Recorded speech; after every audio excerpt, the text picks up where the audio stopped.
Welcome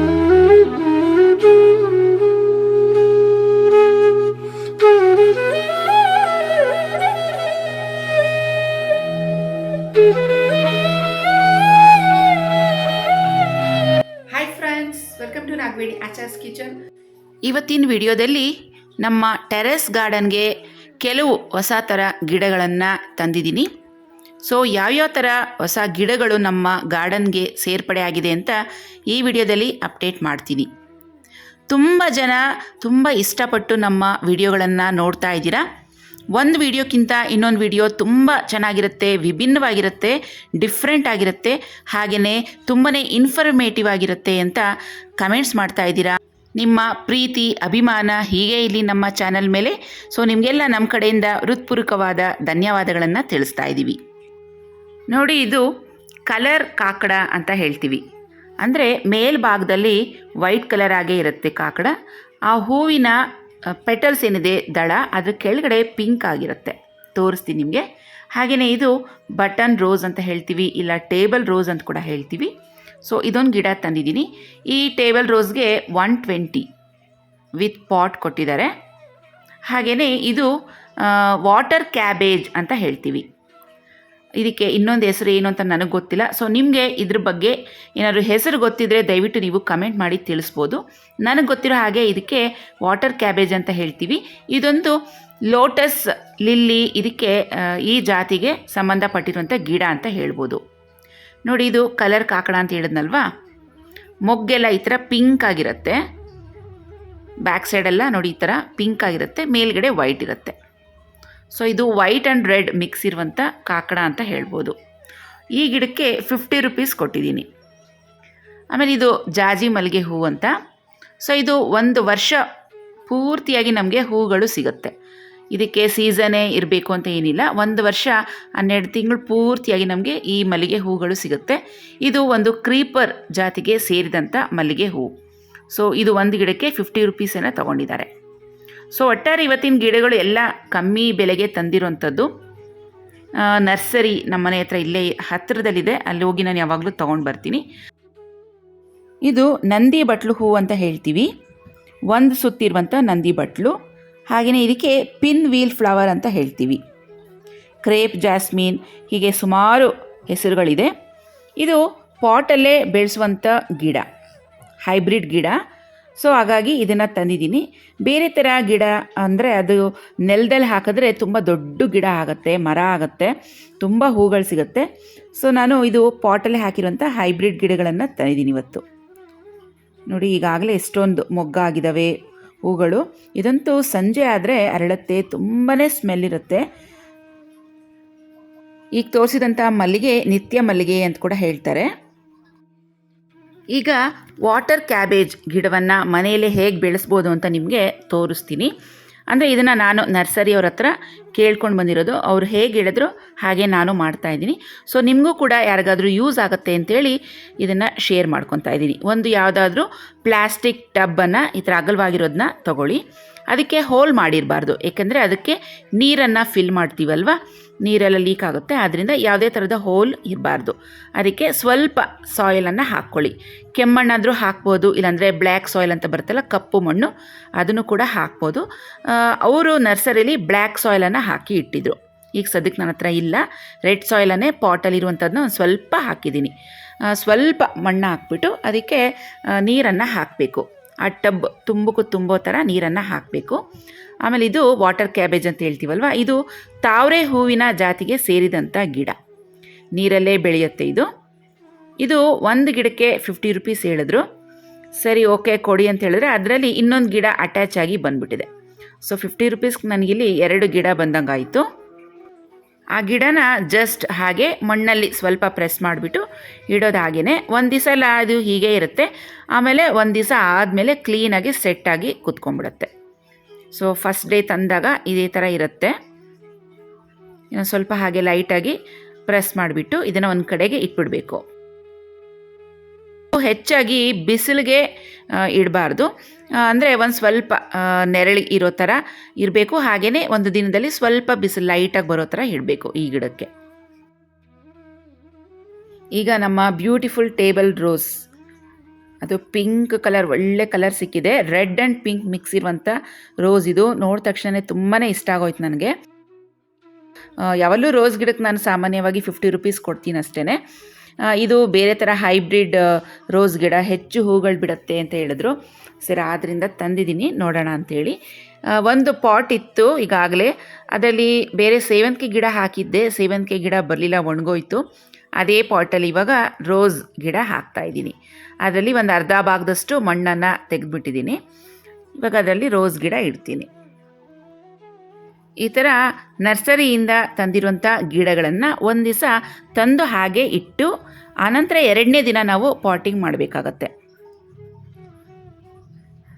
ಸ್ವಲ್ಪ ಈ ಥರ ಲೂಸ್ ಮಾಡ್ಕೋಬೇಕು ಪಾಟನ್ನು, ಆವಾಗ ಕ್ಲೀನಾಗೆ ಬಿಟ್ಟು ಬರುತ್ತೆ.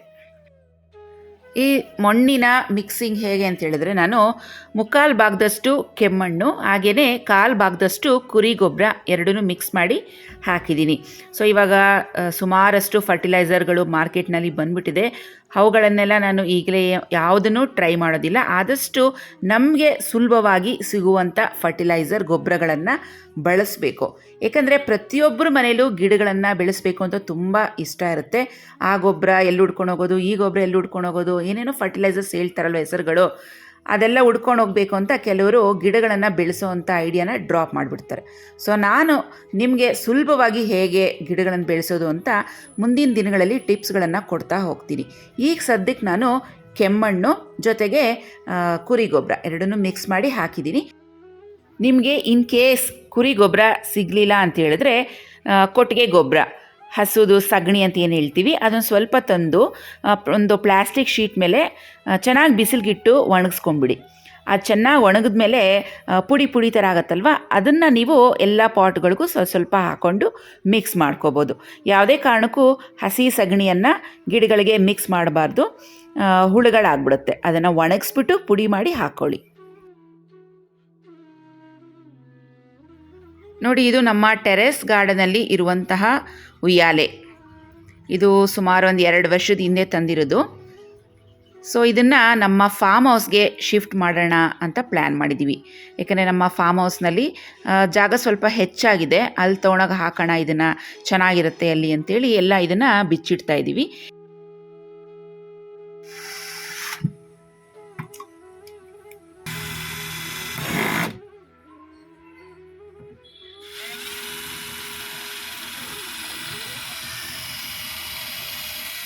ನೋಡಿ, ಇದು 14 ಇಂಚಸ್ ಪಾಟ್ ಅಂತ ಹೇಳ್ತೀವಿ. ಇದಕ್ಕೆ ಒಂದು ಪಾಟ್ಗೆ 150 ರೂಪಾಯಿ ಕೊಟ್ಟೆ. ಅಂದರೆ ರೋಡ್ ಸೈಡ್ನಲ್ಲೆಲ್ಲ ನರ್ಸರಿ ಪಕ್ಕದಲ್ಲೇ ಇಟ್ಕೊಂಡು ಸೇಲ್ ಮಾಡ್ತಾ ಇರ್ತಾರೆ. ಒಂದು ಪಾಟ್ಗೆ 250-300 ಹೇಳಿದ್ರು. ಸೊ ನಾನು ಚೌಕಾಸಿ ಮಾಡಿ ಒಂದು ಪಾಟ್ಗೆ 150 ರೂಪಾಯಿ ಕೊಟ್ಟಿದ್ದೀನಿ. ನಿಮಗೆ ಯಾಕೆ ಇದನ್ನು ರೇಟ್ಸ್ ಹೇಳ್ತಾ ಇದ್ದೀನಿ ಅಂದರೆ, ನೀವೇನಾದ್ರು ಪಾಟ್ಸ್ ತೊಗೋಬೇಕಾದ್ರೆ ಎಷ್ಟು ರೇಟ್ ಕೊಡ್ಬೋದು ಒಂದು ಐಡಿಯಾ ಇರುತ್ತಲ್ವ ನಿಮಗೆ, ಆದ್ದರಿಂದ ನಿಮಗೆ ಹೇಳ್ತಾ ಇದ್ದೀನಿ.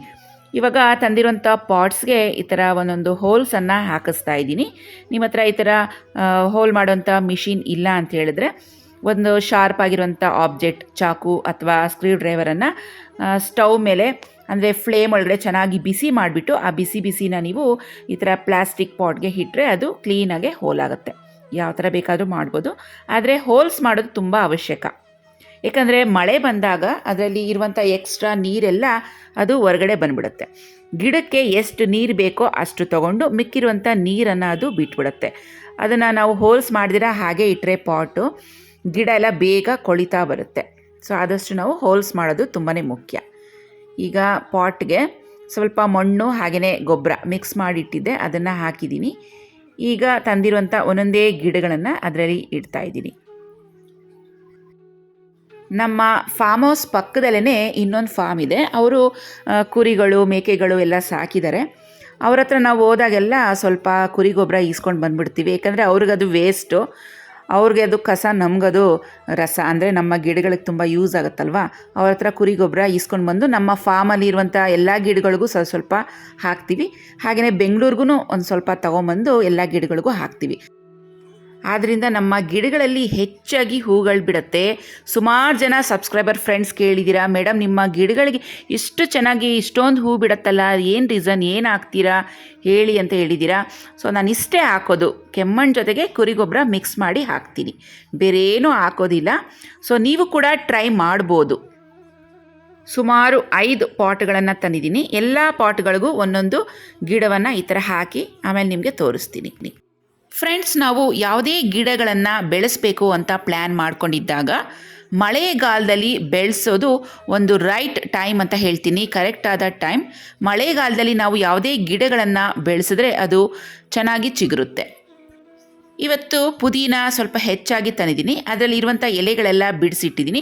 ಅದರಲ್ಲಿ ಉಳಿದಿದಂಥ ಕಡ್ಡಿಗಳನ್ನು ಇವಾಗ ಹೇಗೆ ನೆಡೋದು ಅಂತ ನಿಮಗೆ ತೋರಿಸ್ತೀನಿ. ನಾವು ಯಾವ ಪಾಟಲ್ಲಿ ಪುದೀನ ಬೆಳೆಸಬೇಕು ಅಂತ ಅಂದ್ಕೊಂಡಿದ್ದೀವೋ ಆ ಪಾಟಲ್ಲಿ ಮಣ್ಣು ಸ್ವಲ್ಪ ಟೈಟ್ ಆಗಿರುತ್ತೆ. ಅದನ್ನು ಸ್ವಲ್ಪ ಒಂದು ಕಂಬಿನೋ ಅಥವಾ ಕಡ್ಡಿನೋ ಈ ರೀತಿ ತೊಗೊಂಡು ಸ್ವಲ್ಪ ಎಲ್ಲ ಲೂಸ್ ಮಾಡ್ಕೋಬೇಕು. ಈ ಥರ ಕಂಬಿ ನಮಗೆ ಹಾರ್ಡ್ವೇರ್ ಶಾಪ್ನಲ್ಲಿ ಸಿಗುತ್ತೆ. ಸುಮಾರು ಒಂದು 50 ರೂಪಾಯಿಗೆಲ್ಲ ಕೊಟ್ಟರೆ ಸಿಗುತ್ತೆ ನಮಗೆ. ಕೊಕ್ಕಿ ಥರ ಇರುತ್ತೆ ಮುಂದ್ಗಡೆ, ಅದನ್ನು ತಂದು ಇಟ್ಕೊಂಡ್ರೆ ಗಾರ್ಡನಿಂಗ್ ಮಾಡೋರಿಗೆ ತುಂಬಾ ಈಸಿ ಆಗುತ್ತೆ. ಇವಾಗ ಮಣ್ಣೆಲ್ಲ ಲೂಸ್ ಮಾಡಿದಾಗಿದೆ. ಈ ಪುದೀನ ಕಡ್ಡಿಗಳನ್ನು ಬೇರಿರುತ್ತಲ್ಲ ಕೆಳಗಡೆ, ಅದನ್ನು ಹಾಗೇ ಬಿಟ್ಟಿದ್ದೀನಿ. ಈಗ ಒಂದೊಂದಾಗಿ ಕಡ್ಡಿಗಳನ್ನು ಈ ರೀತಿಯಾಗಿ ಮಣ್ಣಲ್ಲಿ ಈ ಥರ ನೆಡ್ತಾ ಬರೋಣ. ನೋಡಿ, ಮಣ್ಣೆಲ್ಲ ಲೂಸ್ ಮಾಡಿದ್ವಲ್ವಾ, ಇವಾಗ ಪುದೀನ ಗಿಡಗಳನ್ನು ನೋಡಿ ಈ ಥರ ಕಡ್ಡಿಗಳನ್ನು ನೆಡೋದಕ್ಕೆ ಸುಲಭ ಆಯಿತು ನಮಗೆ. ಆ ಪುದೀನ ಕಡ್ಡಿಗಳಲ್ಲಿ ಕೆಳಭಾಗದಲ್ಲಿ ಬೇರು ಇರುತ್ತಲ್ವ, ಅದನ್ನು ಹಾಗೇ ಬಿಟ್ಟಿದ್ದೀನಿ. ಅದರ ಟಾಪಲ್ಲಿ ಮಾತ್ರ ಸ್ವಲ್ಪ ಎಲ್ಲ ಕಡ್ಡಿಗಳು ಒಂದೇ ಸಮವಾಗಿ ಟ್ರಿಮ್ ಮಾಡ್ಕೊಂಡಿದ್ದೀನಿ. ಕೆಲವೊಮ್ಮೆ ನಾವು ಪುದೀನ ತಂದಾಗ ಆ ಕಡ್ಡಿಗಳಲ್ಲಿ ಬೇರು ಇರೋದಿಲ್ಲ. ಸೊ ಅಂಥ ಟೈಮಲ್ಲಿ ನಾವೇನು ಮಾಡಬೇಕಂದ್ರೆ, ಪುದೀನ ಕಡ್ಡಿಗಳಲ್ಲಿ ಇರುವಂಥ ಎಲೆಗಳೆಲ್ಲ ನಾವು ಬಿಡಿಸ್ಕೊಂಡ್ಬಿಡಬೇಕು. ಆ ಕಡ್ಡಿಗಳನ್ನು ಒಂದು ಲೋಟದಲ್ಲಿ ನೀರು ಹಾಕಿಬಿಟ್ಟು ಆ ನೀರಲ್ಲಿ ಕಡ್ಡಿಗಳನ್ನು 2 ದಿನ ಇಟ್ಬಿಡಿ. ಬೇಗನೆ ರೂಟ್ಸ್ ಎಲ್ಲ ಬೇರು ಜನ್ರೇಟ್ ಆಗುತ್ತೆ. ಆಮೇಲೆ ಅದನ್ನು ತಂದು ನೀವು ಪಾಟ್ನಲ್ಲಿ ಹೀಗೆ ನೆಡ್ಬೋದು. ನೋಡಿದ್ದು ಇವತ್ತು ನಮ್ಮ ಗಾರ್ಡನಲ್ಲಿ ಬಿಟ್ಟಿದಂಥ ಹೂಗಳು ದೇವ್ರ ಪೂಜೆಗೆ. ಆಮೇಲೆ ಪುದೀನ ಕಡ್ಡಿಗಳೆಲ್ಲ ನೆಟ್ ಮೇಲೆ ಇನ್ನೂ ಸ್ವಲ್ಪ ಟಿಪ್ಸನ್ನು ಫಾಲೋ ಮಾಡಬೇಕಾಗತ್ತೆ. ನೀರನ್ನು ಕೇವಲ 1 ದಿನಕ್ಕೆ ಒಂದೇ ಸಲ ಈ ಥರ ಲೈಟಾಗಿ ಕೈಯಲ್ಲಿ ಚಿಮುಕಿಸ್ಬೇಕು, ಹೆಚ್ಚಾಗಿ ನೀರು ಹಾಕಬಾರ್ದು. ಆಮೇಲೆ ಈ ಪುದೀನ ಕಡ್ಡಿಗಳು ಇರುವಂಥ ಪಾಟನ್ನು ನಾವು ಆದಷ್ಟು ನೆರಳಿಗೆ ಇಟ್ಟು ಬೆಳೆಸಬೇಕಾಗತ್ತೆ. ಅಂದರೆ 1 ದಿನದಲ್ಲಿ ಒಂದು ಅರ್ಧ ಗಂಟೆಯಷ್ಟು ಬಿಸಿಲು ಬೀಳಬೇಕಷ್ಟೇ. ಇನ್ನು ಮಿಕ್ಕಿ ಟೈಮೆಲ್ಲ ಅದು ನೆರಳಲ್ಲೇ ಇರಬೇಕು. ಕೇವಲ ಒಂದು 10ರಿಂದ 20 ದಿನದೊಳಗಡೆ ನಮಗೆ ಪುದೀನ ಚೆನ್ನಾಗಿ ಚಿಗುರಿ ಬರುತ್ತೆ. ಫ್ರೆಂಡ್ಸ್, ನಾನು ನಮ್ಮ ಫಿಶ್ ದಮ್ ಬಿರಿಯಾನಿ ವಿಡಿಯೋದಲ್ಲಿ ಪುದೀನ ಹೇಗೆ ಬೆಳೆಸ್ಬೋದು ಅಂತ ತೋರಿಸಿದ್ದೀನಿ. ಆದರೆ ಸುಮಾರು ಜನ ಪ್ಯೂರ್ ವೆಜಿಟೇರಿಯನ್ಸ್ ಇರ್ತಾರಲ್ವ, ಆ ವಿಡಿಯೋನ ನೋಡೋಕ್ಕೆ ಹೋಗಿಲ್ಲ. ಸೊ ಅವರು ಮತ್ತೆ ಕೇಳ್ತಿದ್ದಾರೆ ಪುದೀನ ಗಿಡ ಹೇಗೆ ಬೆಳೆಸೋದು ಹೇಳಿ ಅಂತ. ಸೊ ಮತ್ತೊಂದು ಸಲ ನಿಮಗೆ ಅದೇ ಸೇಮ್ ಕ್ಲಿಪ್ಪಿಂಗ್ಸನ್ನು ಈ ವಿಡಿಯೋದಲ್ಲಿ ಅಟ್ಯಾಚ್ ಮಾಡಿದ್ದೀನಿ. ಸೊ ಫ್ರೆಂಡ್ಸ್, ಇಷ್ಟೇ ಇವತ್ತಿನ ವಿಡಿಯೋ, ಇಲ್ಲಿಗೆ ಮುಗಿಸ್ತಾ ಇದ್ದೀನಿ. ನಿಮಗೆ ಗಾರ್ಡನಿಂಗಲ್ಲಿ ಇನ್ನೂ ಏನಾದರೂ ಡೌಟ್ಸ್ ಇದ್ದರೆ ದಯವಿಟ್ಟು ನನ್ನ ಕೇಳ್ಬೋದು. ನನಗೆ ಎಷ್ಟು ಗೊತ್ತಿದೆಯೋ ಖಂಡಿತವಾಗಿಯೂ ಅಷ್ಟು ವಿಷಯಗಳನ್ನು ನಿಮ್ಮ ಜೊತೆ ನಾನು ಶೇರ್ ಮಾಡ್ಕೋತೀನಿ. ಸೊ ನಿಮಗೆ ಯಾರಿಗೆಲ್ಲ ಗಾರ್ಡನಿಂಗ್ ಮಾಡೋದಕ್ಕೆ ತುಂಬ ಇಷ್ಟ ಇದೆಯೋ ಅವರು ಕಮೆಂಟ್ ಸೆಕ್ಷನಲ್ಲಿ ಕಮೆಂಟ್ ಮಾಡ್ಬೋದು. ಮತ್ತೆ ಭೇಟಿ ಆಗೋಣ ನಮ್ಮ ಮುಂದಿನ ವಿಡಿಯೋದಲ್ಲಿ. ಅಲ್ಲಿವರೆಗೂ take care and bye friends.